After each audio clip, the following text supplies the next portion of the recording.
naman. Pasensya ka na, hindi kami nakarating. Kasi alam mo na, maraming issues. So, pasensya na kayo. I'm sure naman bonggacious ang wedding mo. Parang kailan lang, no?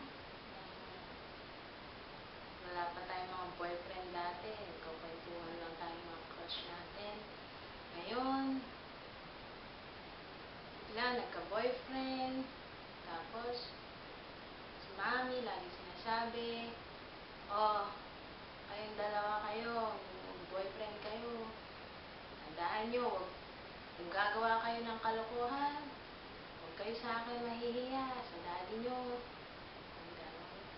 Huwag ganong emote. Nakakamiss lang.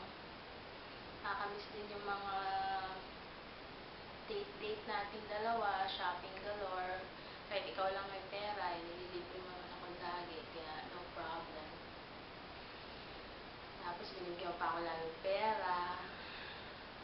Nakakamiss. Simpleng life lang. Ngayon, pareho na tayong may responsibilities as wife. Anyway, that's okay. Dahil at least nakuha naman natin yung mga dream guys natin. Yung mga babait tsaka masunuran, di ba? Yun ang importante. Thank you for being a good sister to me, for taking care of me, for loving me, for supporting me, for being there when I need you. Sana lang walang magbabago kahit parehong tayo may asawa, kwentuhan galore pa rin kahit sa internet na lang. To Kuya DJ naman, I personally welcome you and your family to our family. To Tita Babes, to Tito Chito, Ate Mela, and sino pa ba? Archie and Rachel. Salamat for including my sister to your family. Don't worry, mabait naman yan pag tulog.